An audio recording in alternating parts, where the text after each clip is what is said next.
dat was me. Ja.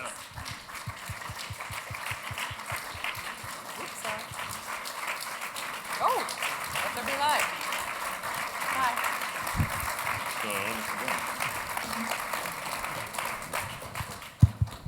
Good evening. My name is Glenn Lowry, and I'm the director of the Museum of Modern Art, and I want to welcome you to what should be an exciting conversation. I know it's a wet and gloomy night out there, but it is not wet and it is not gloomy in here.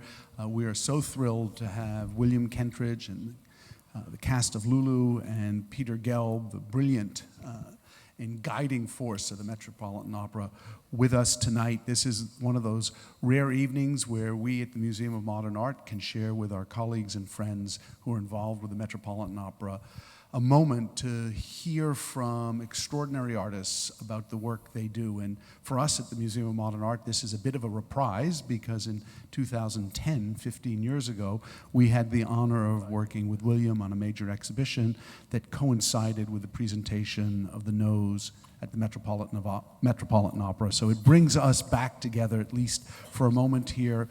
We're thrilled that you're here. We look forward to the conversation. And over to you, Peter. Thank you so much, Glenn.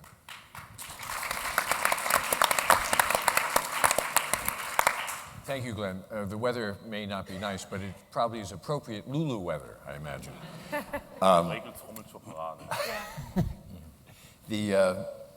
For any of you who might have been watching either the network or local news coverage yesterday, one of the features on the news was a story on all the networks of the New York Met mascot, Mr. Met, who has an oversized baseball head on his shoulders instead of a normal head. And he was conducting a representative group yesterday morning of Metropolitan Opera Orchestra members and chorus members in a performance of the team's fight song, Meet the Mets. But strategically placed in the background was a very large banner featuring William Kentridge's drawing of the half-naked Lulu, which we thought was a good juxtaposition between the World Series and the Metropolitan Opera. Certainly, we've advanced both forms, I'm sure, with that. It's appropriate, I think, to be at the Met, to be at MoMA, I should say, because, as Glenn pointed out, William Kentridge is that rare artist who is equally welcome at museums and opera houses. And Lulu's provocative story has stimulated William's creative juices in new and thrilling ways, which I'm sure those of you who are going to come to see our production will find out in person, and we'll give you a little taste and preview of that this evening. I first met William in 2005, shortly after I was appointed to my position as at the Met, but before I had assumed my role as the general manager, and I'd sought William out because I thought he would be an ideal candidate to carry on this great artistic visual art legacy that had been fostered at the Met in the 60s with Chagall and in the 70s with Hockney. And that this great collaboration, I thought, of the Met with great visual artists could potentially have its successor in the Met forging a relationship with William. And at our very first meeting, as I recall, and I'm sure you recall, I offered William a new production of Verdi's Attila, and his immediate response was absolutely not. He suggested Shostakovich's The Nose, an opera that I had really was probably the furthest opera from my mind at the time. But since I was already imagining William's remarkable images being projected across the proscenium space of the expanse of the Met stage, I could only say yes. And I was very glad that I agreed, because The Nose captivated opera lovers and visual art lovers alike and became a huge success, and it even sold out, which is something that makes general managers look good in the eyes of their boards. So I've been very grateful to William for helping to make me successful as a general manager of the Met, but most importantly for bringing a whole new way of thinking about opera on the stage of the Met to our audience. And so for his encore, we're proud to present his new production of Lulu, which is the first new production of Alban Berg's masterpiece since the late 70s. And as you know, this is an opera about opera's ultimate femme fatale. And here to discuss it this evening, I'll introduce my distinguished guests, or the artist himself, as well as the maestro who's conducting it, and several leading members of the large ensemble cast. So please welcome to my left, William Kendridge.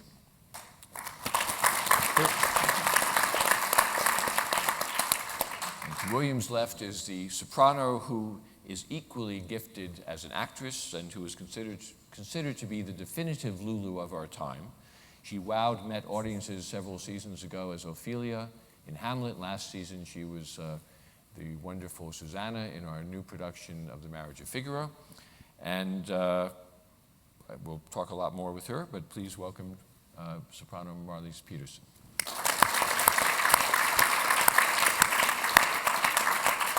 And to Marlis's left is our distinguished conductor, who jumped in to conduct Lulu on very short notice when Maestro Levine was forced to withdraw, but who in the last 2 weeks has demonstrated his complete command over the score in rehearsals with the orchestra and the cast. He's the music director of the Welsh National Opera, who has conducted Lulu there with great success. Please welcome Maestro Lothar Koenigs.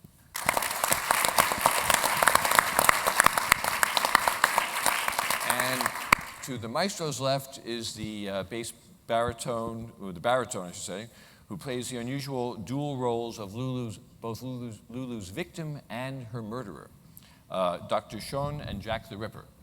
A star of the Met since his 2012 debut in the Metropolis case, and also a star of Die Frauenschatten 2 seasons ago. Please welcome Danish bass baritone Johan Reuter.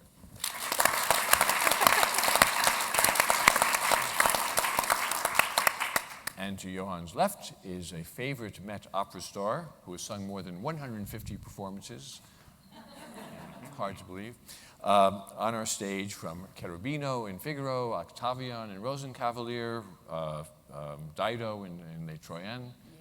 Yeah. Iphigenie. Iphigenie. Many more. And. All roles that she has owned on the Met stage. And she's making her Met role debut, her role debut for the world, in the worldwide role debut, as the Countess Geschwitz in Lulu. Please welcome mezzo-soprano Susan Graham.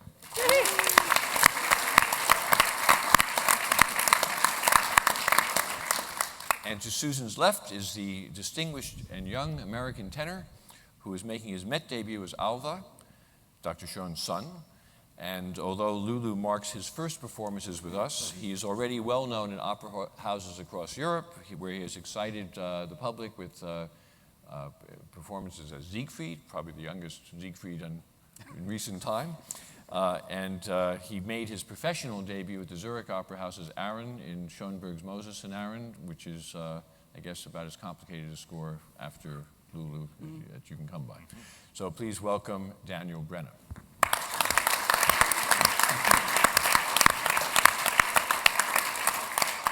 So, Lulu has been in rehearsals now for the past 5 weeks. The first several weeks have been in the subterranean rehearsal rooms on what we call level C at the Met. And for the past week and a half, the artists and the orchestra have emerged from this their subterranean rehearsal dwelling and have been working on the stage of the Met. We still have some rehearsals to go. But I thought it would be a good way, as we typically start off these meetings, these discussions, by showing you some images. In this case, what would be, I didn't discuss this with you ahead of time, but I don't know. But it's a. I'll tell you when to shut your eyes. It's your production, so it shouldn't surprise you.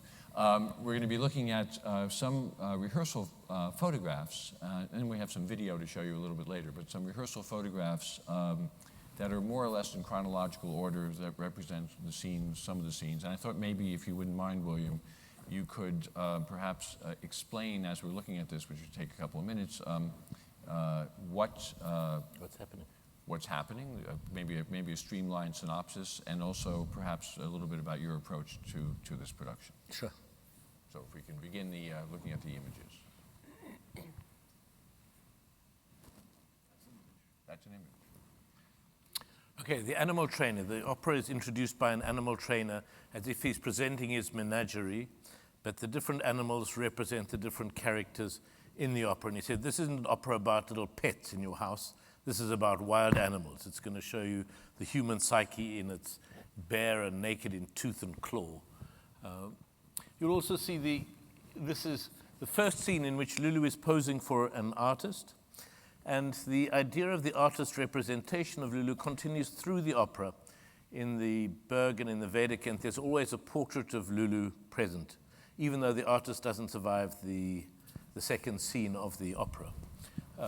Few survive. Few survive. Yeah. Few survive. It's a bit like a box TV series. You want to watch one episode and something happens right in the end, you have to say, we'll watch one more episode and one more episode. And that's kind of how the opera works. But it follows Lulu from her first husband who dies of a heart attack when he sees her in the arms of the artist, to her being married to the artist who slits his throat when he realizes, in fact, she still has another major lover who's been with her for years.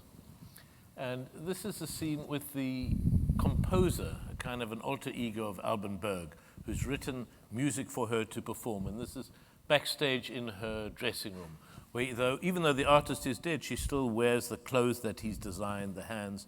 The language of the artist goes from the first scene to the end, which of course for me is a fantastic chance to allow the language of ink drawings to be the language of the visual language of the whole opera.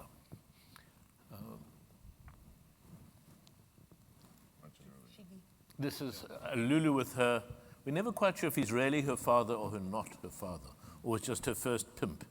But it's a father figure to whom she's both anxious about and also warm towards. The great thing about the opera and the character of Lulu is that it's impossible really to pin her down. If you say she's simply a femme fatale, you've missed out huge amounts. If you say she's simply a victim, you miss out huge other elements of her.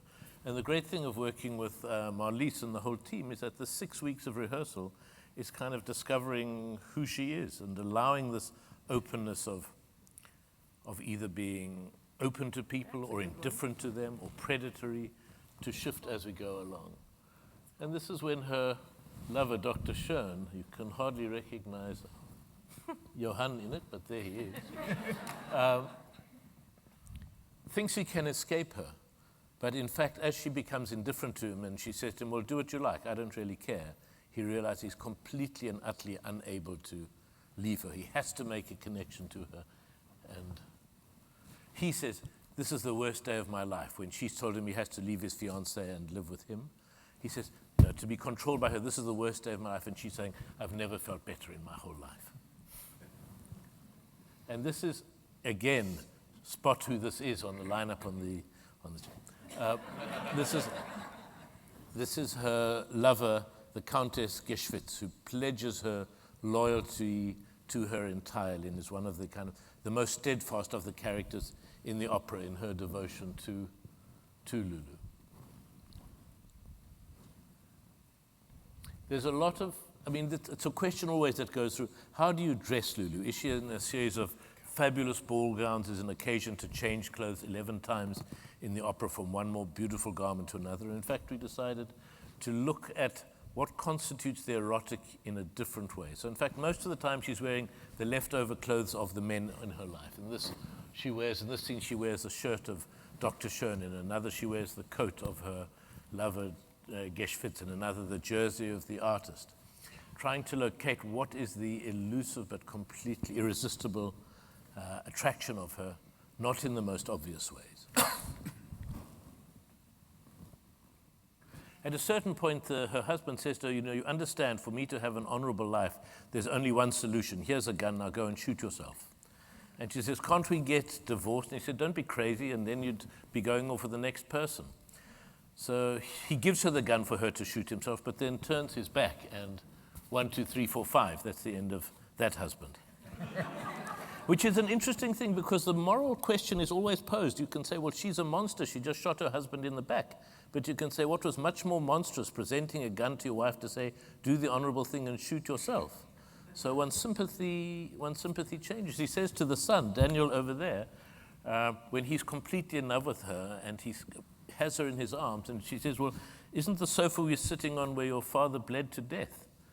And he's got a moral choice. He either says, you're right, that's terrible, I need to move away from you, but he just says, shh, shh, don't even mention that. And he's lost with it. So it's the moral culpability is very ambiguous and very interesting in the opera, not nearly as simple as... It's not very nice of her to have said that. Well, it clearly makes the came to choice my his. mind. It makes the choice his. She's never different from what she claims. She calls it as it is. Right. Yeah, that's what her lead is about also.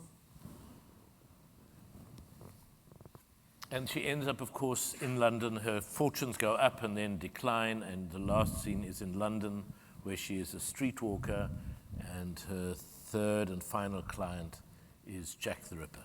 Maybe you could also explain, you have several extra characters who are non-singing We have two particular people who don't.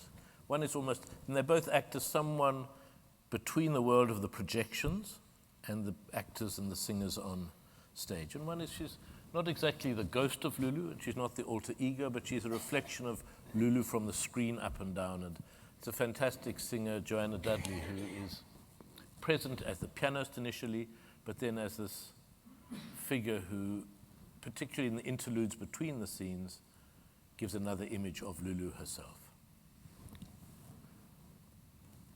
And the final image of Countess Geschwitz, Lulu is dead behind the screen. So one of the great things about working at the Met is that, or with opera as a form, is that one can take a drawing which is the size of a page of a book and work with it where it's this 5 stories high and 60 feet wide, and perform the opera almost inside the image itself. And that's been the challenge, to both make the story completely visible and followable, one's watching particular singers on stage performing the characters, and in labeling the world of them also to expand to the scale of the proscenium with the drawings. Thank you very much.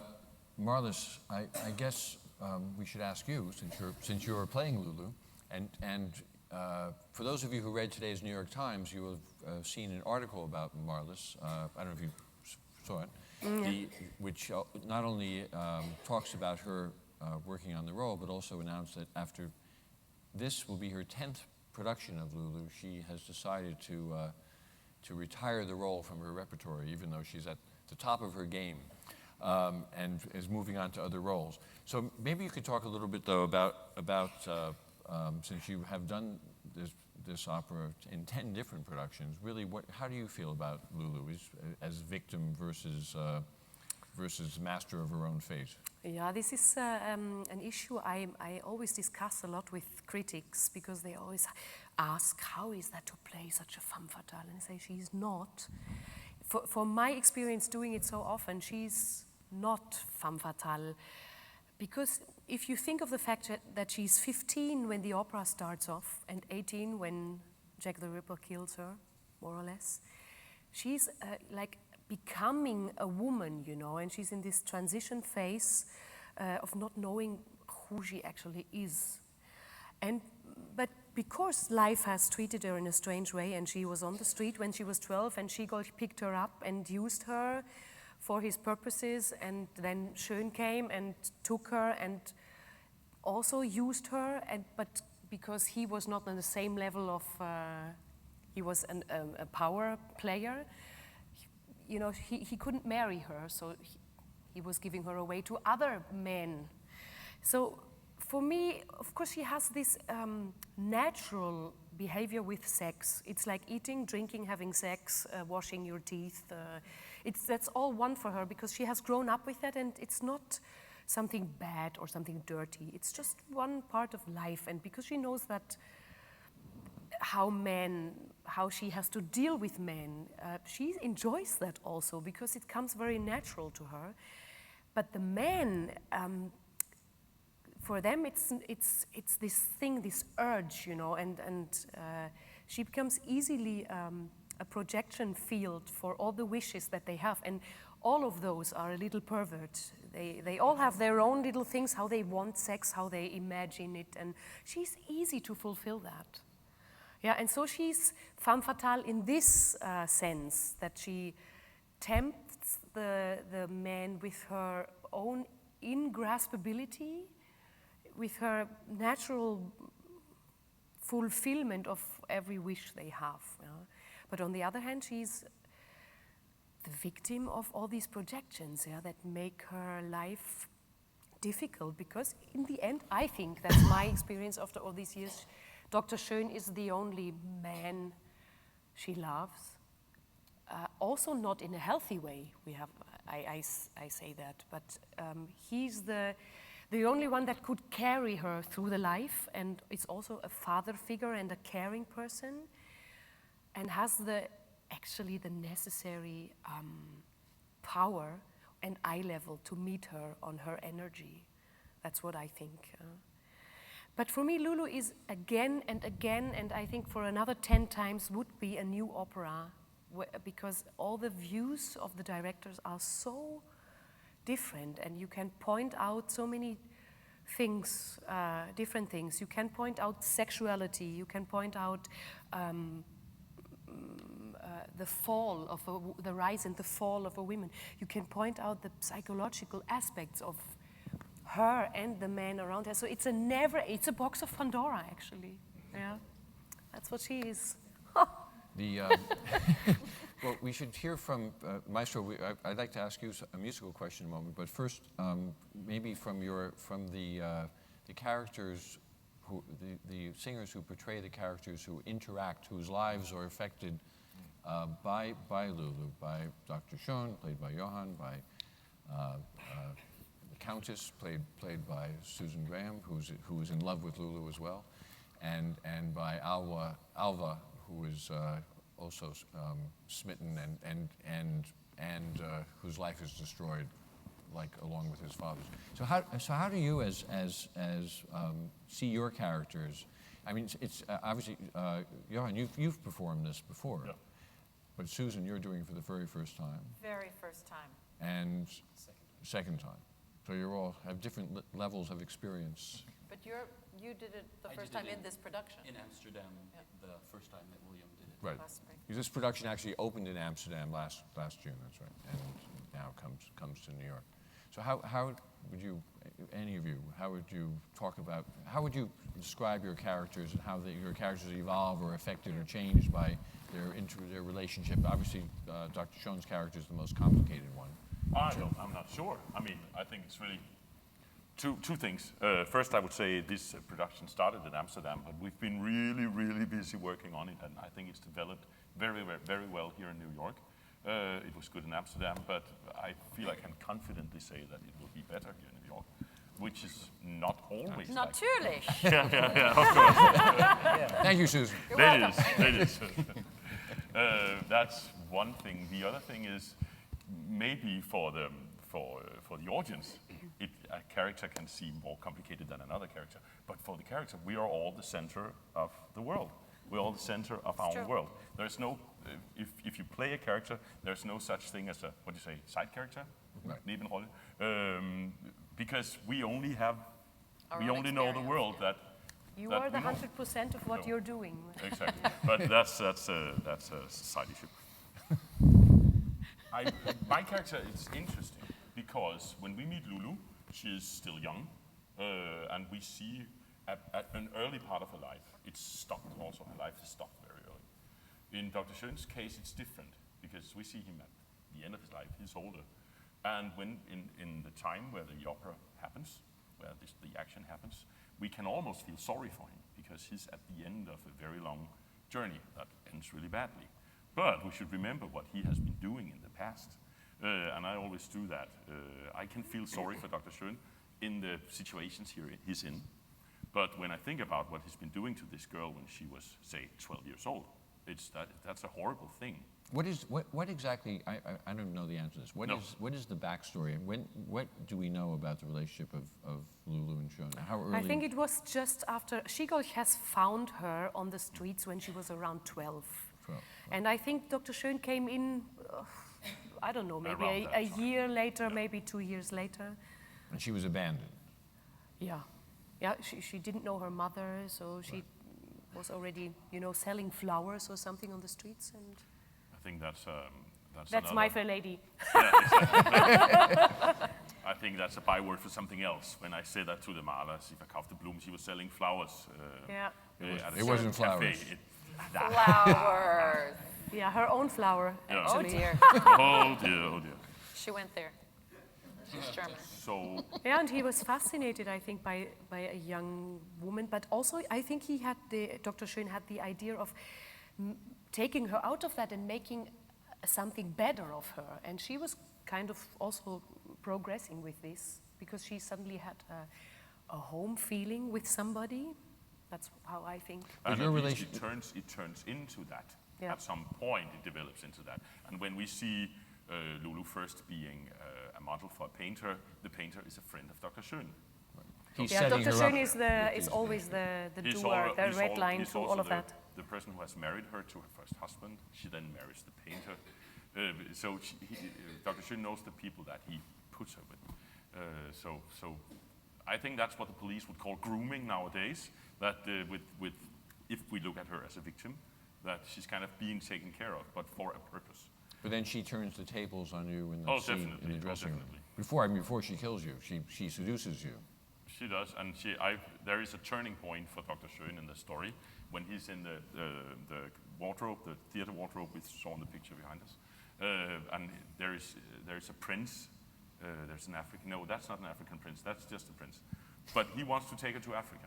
This prince. He wants to marry her and take her to Africa. And when Dr. Schön find out, she's not only going to marry someone else, someone he might even know, but he's taking her away.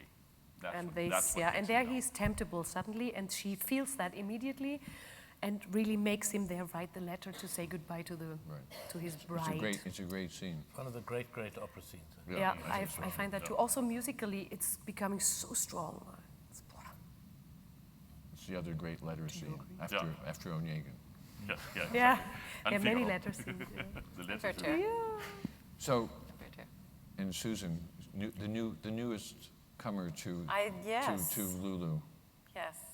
This experience of being part of this Berg world is something that's very new for me. And I feel rather intimidated by all these experts and veterans of Lulu sitting around me because, you know, I've made a career of singing Mozart and Massenet and Berlioz and Gluck and Handel. And to think outside the tonal box has been very difficult for me to be able to wrap my brain around. And I've not made that a secret to anyone, have I?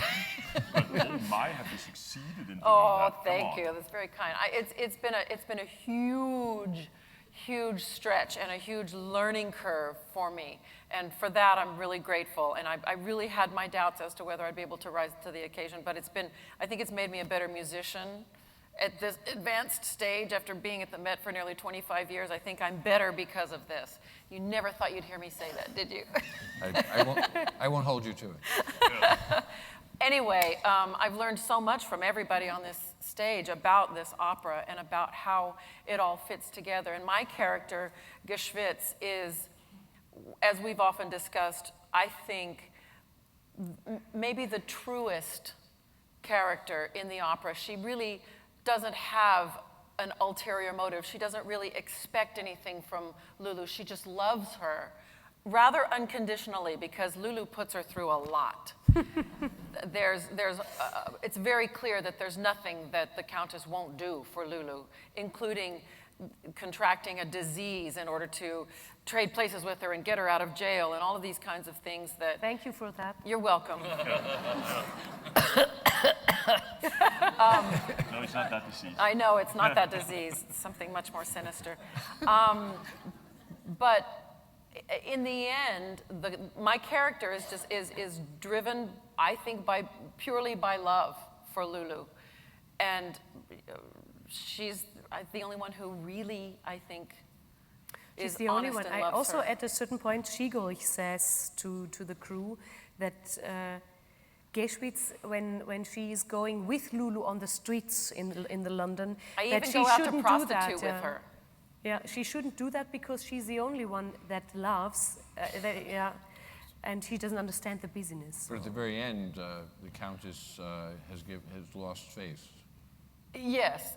I've lost all my money, and I've lost any respect that anyone or myself ever had for me. And it's a very dejected scene, the last scene of the opera. However, I do get the last 3 minutes of the show. And that's a huge payoff for me. I mean, to me, it's gorgeous music. Wonderful. And it's when I realize that Jack the Ripper has stabbed Lulu, killed her, somebody finally killed her, and I'm sort of lying in a heap, wishing I were dead, and then I go, and as I'm going out to see what happened, he comes in, and with this face, this very cold face, he then stabs me.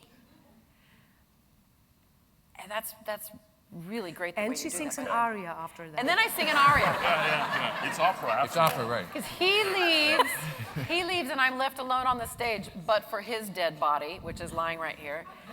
And the last words of the opera are, Lulu, Lulu, my angel, I want to be with you for all eternity. Boom. And just before that, Dr. Schön, who stabbed the two women, wipes his knife. Jack the Ripper. Jack the Ripper. Jack the Ripper. Different person. Dr. Jack the Ripper. Yeah. It's the same singer singing both roles very much, and you see echoes of one and the other. But having done the two women, and he picks up one of the drawings of Lulu and wipes his knife on that and just says, yeah, that was quite a work to do. And that against the kind of the tone of what the Countess is singing straight afterwards is kind of an astonishing, saying this is the world we're in, the mid-20th century, this mixture of aspiration and complete coldness and cruelty. Yeah. Maestro. We should. What should I say? We should. Well, maybe you could talk a little bit about. You came in late in the process, and you're faced with perhaps one of the most challenging, one of the most thrilling and exciting but difficult scores in all of opera. So how do you deal with a situation like this? Right, you started working on this 2 weeks ago. Tell us about the score and how you approach it and how you deal with all of these disparate forces on the stage and the pit. Well, I'm kind of addicted to this period of Schönberg, Berg, Webern, so all this, but not only the Second Viennese School, it's kind of, for me as well, Bartók and all this, what happened on the beginning of the 20th century. And for Lulu, for example, it's really painful to learn this score, I can tell you. It's so hard and so frustrating, and when you open it first time, you immediately close it again. Because Susan thinks should stay closed. It's really hard, but Lulu is a piece, it doesn't come to you. You have to conquer the score. And but when you conquer the score and when it's your own, you can't leave it alone anymore. And so this is the music by Berg. I mean, of course, it's 12-tone music, and it's the first opera for one evening, which is completed 12-tone music. And the 12 notes come for the first time in line when Lulu is singing her song in the second act. Mm-hmm. So these are the 12 tones. And Berg was very clever, and you should not expect, or people ask me, yes, but you have to know this note and blah, blah, blah, blah. No, nobody cares, sorry. No, you will have a very central, overwhelming experience with this music, because the music of Alban Berg, of course, is dedicated to his teacher, Arnold Schönberg. But when Schönberg was very dogmatic in his 12-tone music, like Moses and Aaron, it's completely dogmatic. Berg was very human. And so Berg always takes the audience by hand, and as he does in Wozzeck, which is not 12-tone, but in Lulu it's 12-tone. But the same, you have leitmotive in the best Wagnerian way, which come always again. He's using English waltz, he's using ragtime, so this is a reference to his colleagues, Weil and Stravinsky in these days. So, and this is a sign for us that really this piece takes place in this time. But with Lulu, we have a big problem because Berg died and he didn't finish the piece. So he left the third act. It has 1,326 bars. So he was obsessed with numbers. So if you count 1, 3, 2, 6, you become 12. So, and 12 was a very important number for him. So, and from this, he wrote all the music, but he just orchestrated the first 268 bars and the adagio, so the suite at the end. And now we are performing this in the version of Cerhę, and it's always a big challenge for a conductor to make a decision. Do I do this with this Paris picture, or do I just do first, second act and the suite? Of course, I didn't have a choice, and I'm very happy to do this now in the Cerhę complete version. Just so, sorry to interrupt you, but to explain, the three-act version that you're doing was first introduced in the 70s. Yes, 79 in Paris. Right, and then that was the version that was done at the Met by Maestro Levine previously. Yes, and it's normally done like this. Right. So, and just to give a little bit of background, Helene Berg, so the widow of Alban Berg, the wife, she asked Schönberg, Webern, and Koenigs to finish the piece. And Schönberg refused it because there's a very, in the third act, somebody says Saujud. So he was absolutely offended by this, and he said, no, I can't finish this. It's a racial slur. Yeah, it's a racial slur. And Webern, if you know the music by Webern, it's tiny, tiny, tiny, always very minimal, very, very, very small pieces. And he couldn't do this because he said, oh, I have never wrote a piece of 1 hour. So music by Webern takes 11 seconds or 3 minutes or 6 minutes. So and Koenigs, he was much too far from this in this moment. He was not so much familiar with the 12-tone system in these days. So then Helene decided not to finish. And she insisted not that the opera was not to be finished.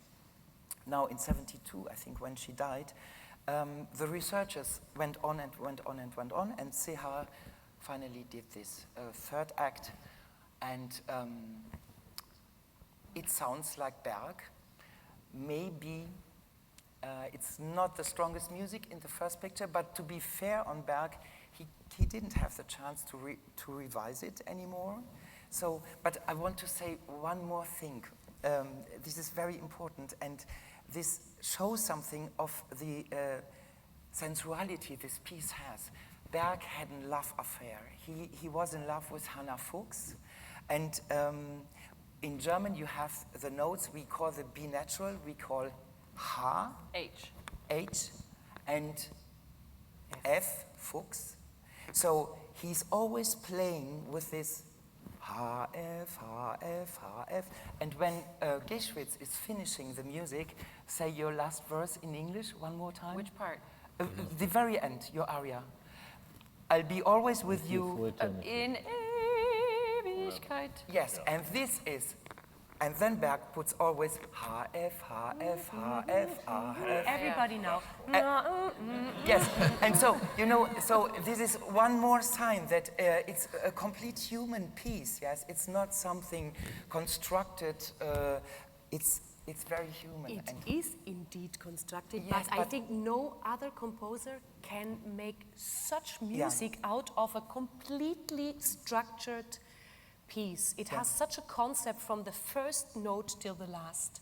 Yeah. 12-tone, and all the characters have their own 12-tone line, which is done in you know, the Yes, usual but thing. they are taken from her line, you know? Yeah. They are taken from her line. So, for example, the Schön line, he takes every 4 note, and then he goes back. So then he So has it's a schön- super construction, Yeah, and you it's- have yeah. sonate, and you have all these different types of music which come again, and it has a mirror inside the film music. So it's so crazily, nobody ever of you would realize that No, when you hear and the it's beat. not necessary.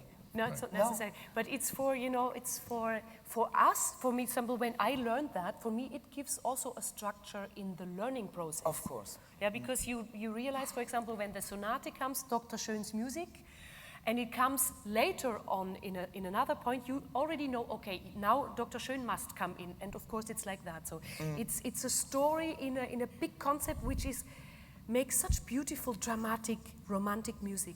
Yes. So it's very accessible, really. It is. Yeah, it's very accessible. It's very accessible. Or for example, as I said, Berg was not dogmatic as Schönberg, and he uses from time to time C major. C major. When you know Wozzeck says, hier ist wieder Geld, Marie, die Löhnung, was vom Hauptmann, so he's talking about money, and C major was for Berg very simple, not very...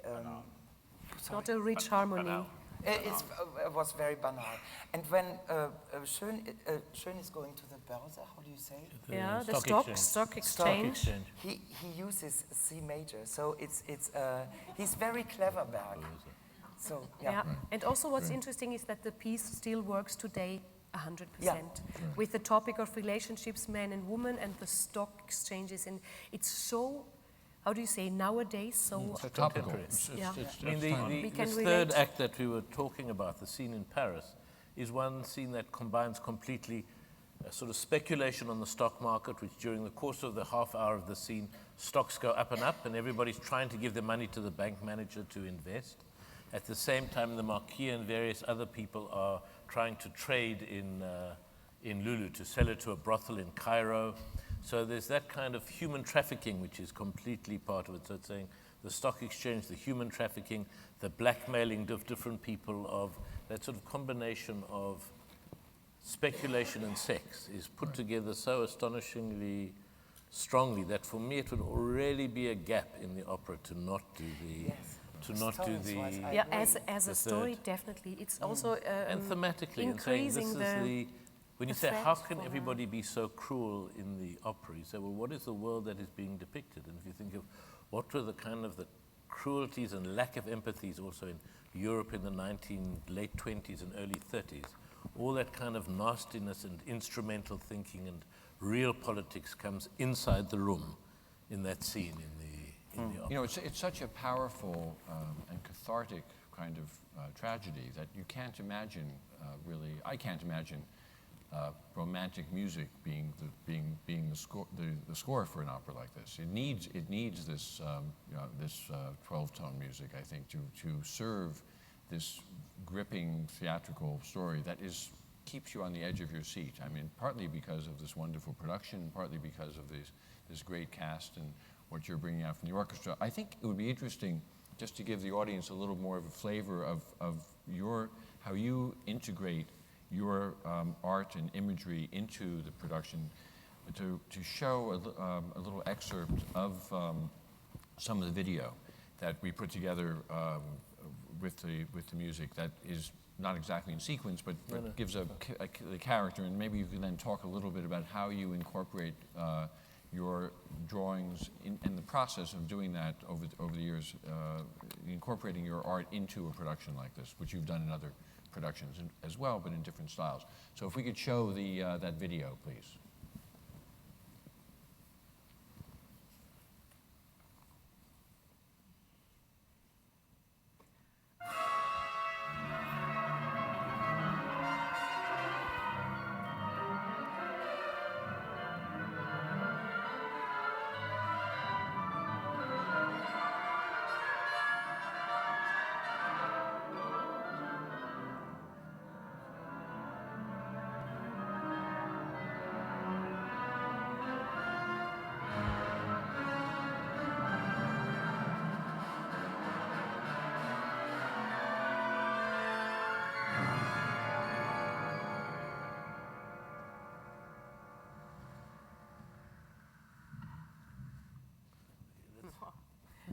Okay.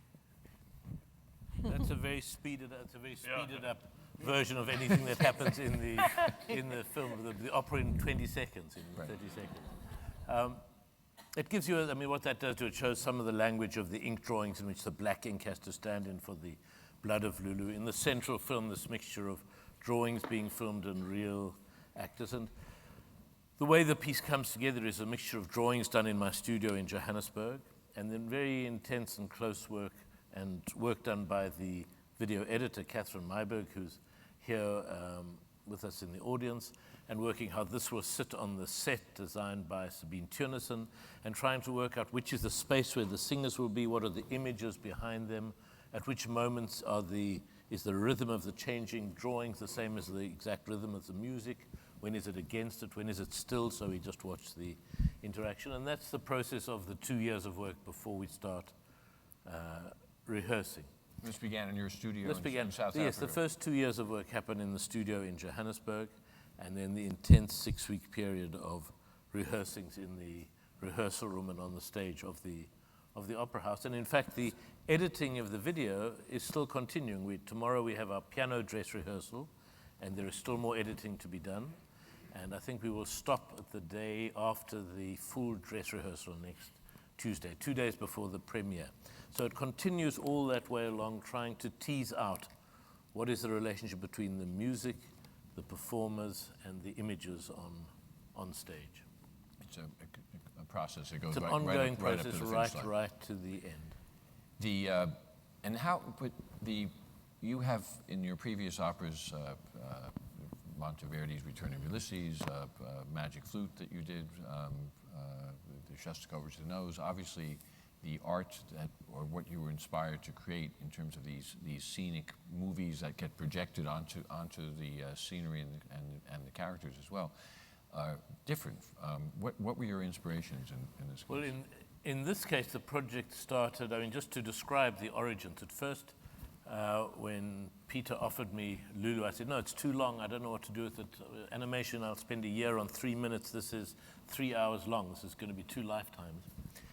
And then, so I said no. And then some months later, I had a very clear image of how the production could be done, having seen an exhibition in this very museum of German expressionist woodcuts and engravings and printmaking, where I said that violence of the woodcut, of the world depicted by Nolde and Dix and Kirchner was so close that I immediately phoned up and said, you know that Lulu production, I'd love to do it. And Peter said, I know you would, but in fact it's been given to another director. And then, of course, I really wanted to do it. And then some months later, he phoned, you remember that, the Lulu? Well, in fact, the other director is doing something else. And it was actually only a few days. Was it a few days? Okay, it felt like I was so... I got rid of the other director. I became so clear. As it was impossible, it became clearer and clearer and clearer how it should be done. And then it took off from that. But it's always a mixture of finding both... there has to be a connection to the music, that's clear. But there has to be an interest in the thematics of the opera wider than just its story. So in this, the question of desire, of the erotic and that unclear relationship of desire and the erotic and obsession in many ways, which the opera gave a way of thinking about it. And the third vital thing is to have a sense of what it will be in the studio, what is the medium, what is the way in which not simply to illustrate it, but in which the medium itself finds a connection. And this had to do with sheets of paper that could connect to make one image or then flop apart and become separate, that one could have this instability of the objects of desire built into the very mechanisms of making the drawings. And that was, which is very different from the Magic Flute, which was a series of charcoal animations, or the Nose, which was torn paper, jointed figures, paper puppet cutouts. You were once a puppeteer. I was not a puppeteer, but I've done a lot of work. I studied movement in theatre, which is a lot of like learning about puppetry. And it's very useful in terms of thinking, how does one break a movement down to find the shape of a trajectory of movements, which we use a lot in the non-naturalistic part of operatic acting. In the, speaking of acting, Marlis, we almost didn't get you here for our Lulu. We were worried because when the ninth Lulu production that Marlis had performed in was in Munich in a production by the very distinguished director Dmitry Chernikov, who was directed Prince Igor at the Met. And the set, which I did not see, I saw photographs of it, had a series of glass walls on an opening night. Tell us what happened to you. Yeah, I mean, that was, I think, the dangerous stage I've ever seen. You imagine a box of glass walls, which are 3 meters long and 4 meters high. Each of these glasses like 500 kilos, and this 24 times. So it was like a labyrinth of glass. And what happened to me that night is I was supposed to run out on stage to meet my colleagues there. And because of some strange light effects that happened, I missed the entrance of the glass wall and I ran full speed into the glass. And in front of the public, I mean. Lost, yeah, and it was opening night, second act beginning, and I bleeded like hell. But you know, and I was, half a second I was gone, and then I woke up and I saw the conductor giving the upbeat, and I was running out and catching his upbeat and singing, and I was bleeding on my white dress. It didn't stop for 5 minutes, and they brought me tissues from outside, and we sang, and I did this and that, and drop. But everybody thought that was part of the production. Yeah, of course, they? outside from the distance, you think, How wow, did they that's do a very that? authentic acting. Yes, and great special effects. Pipe through her nose. Yeah, but what actually happened was, I mean, the bleeding stopped and everything, but next day in the computer tomography, the nose was broken. So, and I had, this was the first show, and I had like 5 more coming up, and that was a little tricky, and also involved some therapies, you know, for the brain, because the bump was quite heavy. It's like a trauma that is caused there. And well, playing Lulu was traumatic enough. Exactly, yeah. Dangerous to your health. Yeah, and so that was, it was like a wake-up thing. So you've played this now 10 times. Tell us, what's the most extraordinary thing you've been asked to do when playing Lulu? Ooh.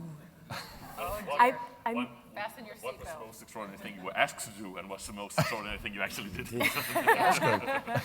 No, you would, it's very funny actually, everyone would think, yeah, Lulu is for sure somehow naked. That was not the case, not in one of those 10. I mean, there were seconds, you know, where a cloth fell down, but that was not really the thing. I think it's more about the covered nakedness, you know, the erotic, which makes the erotism, actually. But I think, you know, all of the 10 I did, they had some very special things. One was kind in a Dracula atmosphere. Another one was Konvichny used a big puppet made from rubber, which has exactly the same size and outlook like me. And Dr. Schön and Alva was actually discussing always with the puppet. And I was standing next to them, looking at them, was not involved in the topic, right? So all these projections and not meaning her really was, and I did some very deeply psychological ones where the victim was the most important thing. And I also, you know, I had a discussion with William, because I came in with a very heavy attitude to Lulu, because I just came from Munich, which was very rude and cruel, throwing her on the floor, throwing her on the wall, and it was always like bumping on the floor, and I had many blue spots, and so he said, you know, lift her up, you know. Also, and I found back, which was maybe one of my first Lulus, this moment when she still enjoys the game with the men, the lightness of this floating Lulu happiness. And it's a gift for me that for my last Lulu, this comes back to me. So it's good. Even, it's easier to let her go, right? Thank you. Thank you. Thank you. So, Maestro, you now have, how many more rehearsals? 3 more? 3. No, 2, actually. You have piano. Well, with the orchestra, 2 more 2 more. rehearsals, and tomorrow the piano dress. So what in these final days, what are you focusing on? What do you need to do to polish this to get it ready for the opening on November 5th?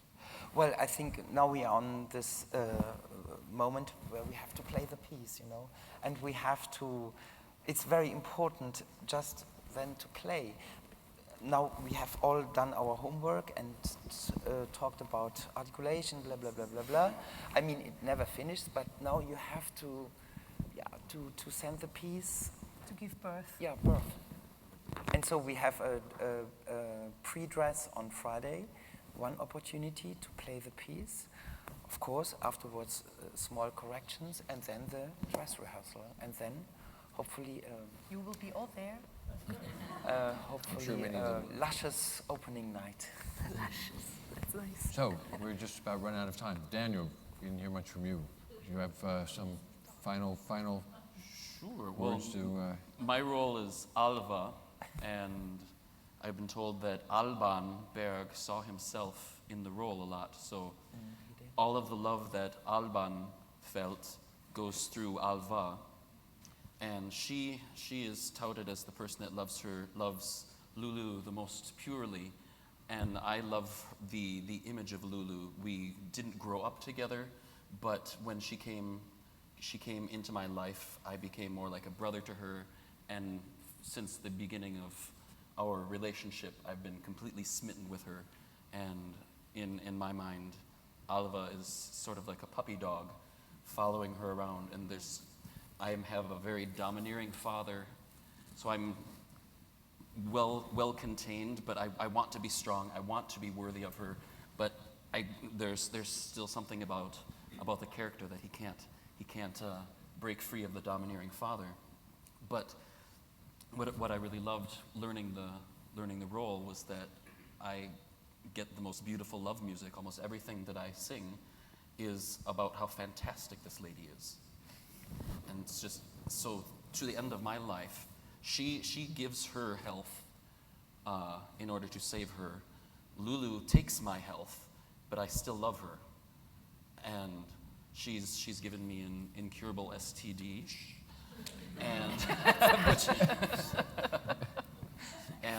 but I still am just over the moon for But that's for not the how woman. you die.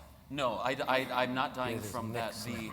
The African prince comes in and is roughing her up, and with what little strength that I have left from advanced syphilis, I come in and I want to stop it, and he ends my life. Which is also, that's very interesting. All the deaths of the men are quite strong moments in music in this piece. His death is just... That's because Berg... It's not even worth... That's because Berg loved you. Yeah. But you're also what I like about Alva is that he still has this blooming fantasy of and positive things. He's a composer, and you love the images of Lulu, and you say it's an adagio of this and a largo of that. He's how do you say it? Idealistic. To write an opera about you. Yeah. He actually does. Great. William, any final words? No, just to say what an astonishing privilege and revelation, more than a privilege, a revelation of what transforms when you work with wonderful singing actors. And that one thing's right, you've got an interpretation, you've got an idea, but the Lulu that emerges, and not just Lulu as an opera, the different characters, is such a negotiation and revelation between an impulse a director can give and what comes back magnified from the singers. It's always so much more than the impulse you can give. And in this case, it's been such a treat working with all of you to discover layers and levels and wit and liveliness in the characters and the situation, much more than one could ever imagine from an analysis. And that happens only in the rehearsal room and on stage. And I think for all of us, it's more than one can either analyze or imagine. It's something that one recognizes as it emerges.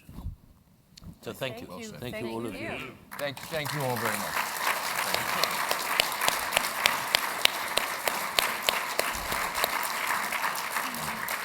We hope we'll see you on November 5th. Yeah. Again, Or it's much better if you see it twice, and it's even better if you see it 4 times. Then you will really love it. That's true. It is true.